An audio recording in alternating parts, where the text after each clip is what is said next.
भाई साहब, लखीमपुर खीरी नरसंहार को आप किस प्रकार से देखते हैं? बहुत ही दुखद घटना है, शोकनीय घटना है। इस पे मैं दुख जताना चाहूँगा जिस परिवार के लोग गए हैं, जिस परिवार के बच्चे गए हैं, जिस परिवार के कोई भी बड़ा गया हो या छोटा गया हो, बहुत दुखद घटना है। क्या अब सरकार आंदोलन को दबाने के लिए इस प्रकार की घटनाएं करवाएगी अपने बच्चों से? देखिए, सरकार ये गलत सोच उत्पन्न हुई है, विपक्ष का बनाया हुआ एक बहुत बड़ा एक ये रैकेट था जो कि सरकार ने बेनकाब कर दिया। अगर ऐसा होता तो उनके परिजन समझौता करने को तैयार नहीं होते। ना योगी जी, ना हमारी सरकार, ना मोदी जी कोई जो वीडियो आ रही है उनमें साफ तौर पे दिखाई दे रहा है कि एक जीप गाड़ी आ रही है, आंदोलन कर रहे किसानों के ऊपर से गुजर रही है। अच्छा, उस गाड़ी की डिटेल निकलती है तो बीजेपी के एक मंत्री की गाड़ी है। देखिए अनूप जी, जैसा कि आप मुझे बता रहे हैं, आपके माध्यम से मुझे पता चला, टीवी के माध्यम से भी आ रही है, बिल्कुल आप सही कह रहे हैं। मैं एक बात कहना चाहता हूँ कि इसमें अगर बीजेपी का कोई रोल है, किसी नेता का या किसी भी पार्टी के नेता का रोल है, तो इसकी न्यायिक जांच की आपने देखा ही होगा, सुना भी होगा कि योगी जी ने आदेश दे दिए हैं और जो भी इसमें गुनहगार होगा उसे सख्त से सख्त सजा मिलेगी, उसमें कोई भी हो। जो मामला बिल्कुल सामने दिखाई दे रहा है उसमें जांच की क्या जरूरत होगी? इसमें तो सीधी कार्रवाई हो जानी चाहिए। नहीं, देखिए जांच आपने भी देखा होगा, जैसे कि हमारे गिरी जी आदरणीय जो संत महाराज थे, जिन गिरी जी की आत्महत्या का वो हुआ है, उसमें भी जांच हुई है। देखिए, जांच इसलिए की जाती है जिससे कि साफ पहलू, साफ पिक्चर निकल के आए। अब उस पिक्चर में कौन आता है कौन नहीं आता है ये बाद का विषय है, ठीक है। लेकिन हाँ, हम इतना जानते हैं, हम इतना मानते हैं, हम इतना कहते हैं कि जो भी उस पिक्चर में आएगा, चाहे बीजेपी का हो, चाहे समाजवादी पार्टी का हो, चाहे कांग्रेस का हो, ना जो जीप गाड़ी है वो मंत्री जी के नाम है, तो बिल्कुल अब बिल्कुल ये तो 8 दिन के अंदर 8 दिन मांगे हैं हमने जांच के लिए, 2 दिन हो ही गए हैं। आपको 6 दिन में रिपोर्ट आ जाएगी सामने, जो भी होगा बिल्कुल फैसला होगा। न्याय उन मेरे प्यारे भाइयों को जो शहीद हुए हैं, जो दुनिया को छोड़ के चले गए, उनको न्याय जरूर मिलेगा, ये मैं आपको भरोसा दिलाता हूँ, वादा करता हूँ। अपोजिशन भी आप लोगों पे दबाव बनाने की कोशिश कर रहा है। प्रियंका गांधी देखें तो वो भी लखीमपुर खीरी के लिए निकली थी, प्रियंका लखीमपुर खीरी के लिए निकले थे। देखिए, प्रियंका गांधी जी तो खैर, मैं तो सोच रहा हूँ प्रियंका गांधी जी को अब जैसे रामलीला होगी उसमें कोई रोल दे दिया जाए, सीता मैया का नहीं, केकई का रोल ज़्यादा उन्हें जचेगा, केकई माता का रोल उन्हें जचेगा, प्रियंका जी को उसमें जचेंगी भी वो, और नाटक करना उन्हें खूब आता ही है, ऐसी कोई बात है नहीं। तो लेकिन शर्म आनी चाहिए। जैसे जो भी अपोजिशन के नेता लखीमपुर खीरी जाने के लिए, पीड़ितों से मिलने के लिए वहां जाना चाहते हैं, उनको सभी को हाउस अरेस्ट कर दिया। नहीं, देखिए हाउस अरेस्ट इसलिए करा गया, उसका एक कारण है, हम किसी को जाने को या मिलने को मना नहीं कर रहे, ये प्रजातंत्र है, इसमें कोई भी किसी से मिल सकता है। लेकिन मुख्यमंत्री की हेलीकॉप्टर तक नहीं उतरने दी। नहीं, मैं आपको बताता हूँ, लेकिन मैंने आपको जैसे कहा, लेकिन कि अराजकता न फैले समाज में, कोई और दुर्घटना न घट जाए समाज में, केवल उस वजह से रोका जाता है। बाकी हम किसी को किसी से मिलने से रोकने कोई रोक नहीं सकता, प्रजातंत्र है, कोई किसी से मिल सकता है, इसमें कोई बुराई नहीं है। अब हाँ, आपकी अनूप जी, मैं आपकी इस बात को ही अब मैं पूरा करूँगा, आपको बताना चाहूँगा कि और 6 दिन बाद जब जांच सामने आ जाएगी तब मैं आपसे पूछूंगा कि अनूप जी, कितने ये लोग वहाँ मिलने गए, कितने लोगों ने जाके वहाँ कुछ उनके परिवार को सहानुभूति दिखाई, कितना कुछ उनको मुआवजा दिया। पार्टियां तो इनकी भी है, कोई ना कोई मदद तो करी जा सकती है, केवल ड्रामे दिखाने से कुछ नहीं होता, उनकी मदद करें। मैं देखूंगा और 5 दिन बाद, 2 दिन बाद, 3 दिन बाद कितने लोग वहाँ क्या दे के आ रहे हैं उन परिवारों को, ये जरूर देखा जाएगा, और इस बात को मैं उठाऊंगा भी 6 दिन बाद। लखीमपुर खीरी के मुद्दे को लेकर जिस प्रकार से लखनऊ एयरपोर्ट अथॉरिटी को आदेश दे दिया गया था कि किसी भी नेता का प्लेन या हेलीकॉप्टर यहाँ उतरने नहीं दें, ये कहाँ तक जाएगा? देखिए, मैंने भी हेलीकॉप्टर नहीं उतरने दिया। किनका? बघेल जी कौन? बघेल जी। अच्छा, बघेल जी, हाँ। देखिए, मैंने अभी जैसा कहा, जो छत्तीसगढ़ के मुख्यमंत्री हैं उनका, हाँ देखिए, जैसे मैंने कहा, बघेल जी कितनी जगह हेलीकॉप्टर लेके जाते हैं जब कोई दुर्घटना घटती है। यूपी ही क्यों दिख रहा है आज चुनाव के समय में? पंजाब क्यों नहीं जाते? जम्मू कश्मीर क्यों नहीं जाते? दुर्घटना तो उत्तराखंड में भी हुई थी, दुर्घटना तो जम्मू कश्मीर में भी हुई थी। मैंने तो बघेल जी को नहीं सुना कहीं जाते हुए। तुरंत उनके पास टाइम हो गया कि बीजेपी की, क्योंकि यहाँ सरकार है, एकदम तुरंत उन्हें हेलीकॉप्टर लेके यहाँ आना है। पहले छत्तीसगढ़ तो संभाल लें, उसके बाद यहाँ की सोचें। और इतने अगर बघेल जी इतने ही समाज के सेवक हैं तो मैं उन्हें कई दुर्घटना बता दूंगा, उनके घर जाना चाहिए। जिस प्रकार से आप लोगों ने हर हर महादेव का जो नारा था उसको लेके हर हर मोदी जी का नारा लगाया था, अभी कांग्रेस की तरफ से एक बयान आए हैं कि प्रियंका गांधी जो है आदि शक्ति है, जिस प्रकार से वो एक गेस्ट हाउस में झाड़ू निकाल रहे हैं। अनूप भाई, हर हर महादेव, हर हर मोदी, हर हर महादेव। हमने हर हर महादेव मोदी नहीं कहा, हर हर महादेव। दूसरा नारा क्या है? हर हर मोदी। उसमें महादेव नहीं लगाया, क्योंकि महादेव एक है, उनका कोई मुकाबला नहीं है। आप भी हिंदू भाई हैं, हमारे आप में, वैसे तो मैं सभी धर्मों को एक मानता हूं, लेकिन हमारे धर्म में ये आप भी जानते हैं कि आदि शक्ति किसे कहा जाता है? माँ पार्वती को, माँ दुर्गा को, माँ काली को, इनको आदि शक्ति कहा जाता है। प्रियंका गांधी कहीं से आदि शक्ति है? वो नारी शक्ति भी नहीं है।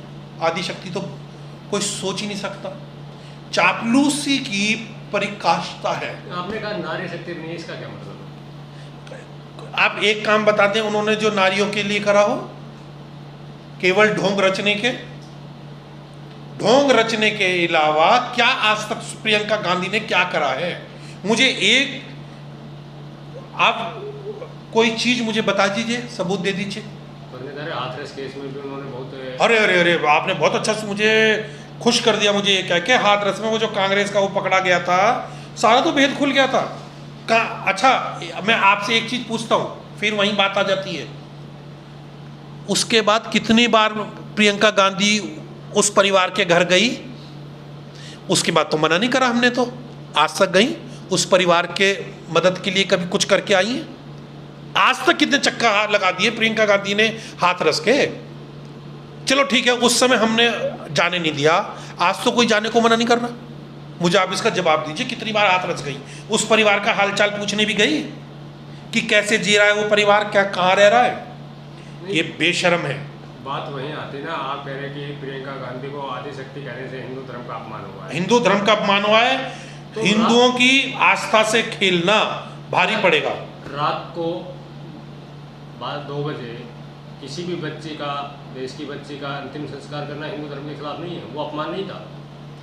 वो अराजकता को बचाने के लिए, उस बच्ची को न्याय दिलाने के लिए, कम से कम, सुनिए, नहीं, नो, कम से कम उस बच्ची को जीते जी सुकून न मिला, कम से कम मरने के बाद तो मिल जाए, इसलिए करा। नहीं तो ये लोग उस बच्ची की लाश पे भी राजनीति करते हैं। ये इतने गिरे हुए लोग हैं कि उस बच्ची की लाश के ऊपर भी राजनीति करते ये लोग। वो तो हम, इसीलिए उसका रात को ही अंतिम संस्कार किया गया। ये वो भी बहुत दुखद घटना थी जिसका मुझे आज तक दर्द है। बाकी इनको दर्द नहीं है। हमें साफ तौर पे लिखा हुआ है कि दिन सिन ढलने के बाद किसी का भी अंतिम संस्कार नहीं किया जाएगा। क्या अराजक तत्वों के डर से हिंदू धर्म का अपमान किया जाएगा? नहीं, मेरी बात सुनिए, और कोई दुर्घटना ना घट जाए, कोई बेकसूर ना मारा जाए, किसी का घर परिवार किसी और का ना उजड़े। कभी कभी कुछ चीज़ें देश के लिए करनी पड़ती हैं, पर लोगों के लिए करनी पड़ती है। तो वो बात आपको एक शेर सुनाता हूँ इसी बात पे कि एक गर्दिश दौरा होश में आ, बेबूझ उलझ मत कदमों से, मैं तुझको कुचल भी सकता हूँ, मैं अभी जनूने मंजिल हूँ, और तहजीब अदायत अज़म मेरा, रग रग में भरी है खुददारी, गुलशन को बचाने की खातिर कुछ फूल कुचल भी सकता हूँ। तो वो बात हो गई, कहावत हो रहा है, वो मेरे भी याद आ गई कि तुम करो तो रासलीला, अपोजिशन करे तो क्रैकरीला। हम रासलीला में ना तो विश्वास रखते हैं, ना ही हम किसी को करने देते हैं। तो ये तो वही बात होगी ना, आप लोगों ने धर्म का अपमान किया वो सही है? नहीं, धर्म का अपमान नहीं था, ये धर्म का अपमान नहीं था, उस बच्ची के प्रति हमारा न्याय था, और जो हम दिला सकेंगे, अभी तो न्याय और होना है, अभी तो उसमें भी देखिएगा कि हम कैसे न्याय दिलाएंगे। अब बच्ची का अपमान तो कोई गिरा हुआ जलील आदमी होगा जो बच्ची के ऊपर राजनीति करेगा या किसी लाश पर राजनीति करता है, मैं तो उससे गिरा हुआ नहीं मानता किसी को। वो मान गया आपकी बात, अराजकता मैं पहले उसके कारण रात को अंतिम संस्कार कह रहा है। अच्छा, आप मुझे नहीं, आप मुझे एक चीज का जवाब दीजिए कि ठीक है, बच्ची के साथ ऐसा हो गया, जायज बात, उसका अंतिम संस्कार होने देते, तुरंत भागे चले आ रहे हैं। कितनी जगह जाती है प्रियंका गांधी? जब आज आपको याद होगा कि जब केदारनाथ जी कांड हुआ, उस समय कांग्रेस की सरकार थी, विजय बहुगुणा जी वहाँ के सीएम थे, इन्होंने वहाँ मदद की बजाय विजय बहुगुणा जी को उतार दिया सीएम से की गद्दी से। ये न्याय है? राहुल गांधी ने क्यों नहीं दिया, अब सोनिया गांधी ने क्यों नहीं दिया था इस्तीफा? कितनी प्रियंका गांधी केदारनाथ के जो दुर्घटना में चले गए लोग, उनके घर गई है आज तक? कितने घर गई है? कितने लोगों को मुआवजा पहुंचाया इन्होंने? राहुल गांधी उस समय इटली थे, बाहर घूम रहे हैं, उन्हें आने का भी समय नहीं है। मुझे आप ये बताइए कि ये किस दुर्घटना में पहुंचते हैं? मोदी जी भी तो घूमते हैं ना? नहीं, मोदी जी कुछ देश के लिए करके लौटते हैं, ये एंजॉय करने जाते हैं। आपने पीछे अभी देखा था कि जब किसान आंदोलन को ये कर रहे थे तो प्रियंका गांधी कुल्लू मनाली में बैठी हुई छुट्टियां मना रही है, राहुल गांधी छुट्टी मना रहे हैं, यहां आग लगा के वहां छुट्टी मना रहे हैं। ये बेशर्म लोग हैं। नहीं, मोदी जी, आप पता कीजिए कि जब केदारनाथ हादसा हुआ था तो राहुल गांधी कहां थे और कितने दिनों में पहुंचे थे, क्या नाम है, उत्तराखंड वापस। 10 महीने से अलग अलग बॉर्डर पर किसान बैठे हुए हैं जी। 600 से ज्यादा किसान मारे भी जा चुके हैं जी। ये किसान है ही नहीं। अमेरिका से आते हुए सीधे किसानों से बात करने का उनके पास टाइम नहीं है, सेंट्रल विस्टा प्रोजेक्ट पे पहुंच जाते हैं। नहीं, देखिए, ये योगी जी पहले भी, मोदी जी पहले भी कितनी बार वार्ता करवा चुके हैं अपने मंत्रियों से। मोदी जी ने हमेशा ये एक बात कही है कि हमारे दरवाजे वार्ता के लिए खुले हुए हैं, लेकिन ये टुच्चे, सुनिए एक मिनट बात को, ये टुच्चे मतलबी चोर, ये जो बैठे हुए किसानों का, अपने को किसानों का नेता बोलते हैं, चोर व्यक्ति, सबसे भ्रष्ट है, ये वार्ता नहीं होने दे रहे। मोदी जी ने हमेशा ये कहा है कि हमारी ओर से दरवाजे खुले हुए हैं वार्ता के लिए। किसान भाई आज भी खेत में है। ये फ्रॉड लोग, राकेश टिकैत जैसे छोटी मानसिकता के लोग ये यहाँ राजनीति कर रहे हैं। मेरा आखिरी सवाल है, जो बातचीत हुई है लखीमपुर खीरी को लेकर कि 45 लाख रुपए पर परिवार को एक सरकारी नौकरी, अगर यहाँ पे मरने वालों में जो बीजेपी के अपने मंत्री जी हैं जिनके बेटे पर आरोप लगा रहे हैं, अगर वो बच्चा वहाँ एक्सपायर हो जाता है, मर जाता, तो क्या बीजेपी इस मामले को इतने में शांत करती है? ऐसे देखिए, मैं आपको एक बहुत स्पष्ट बात कहूँ कि कभी भी जान का मूल्य तो कोई लगा ही नहीं सकता।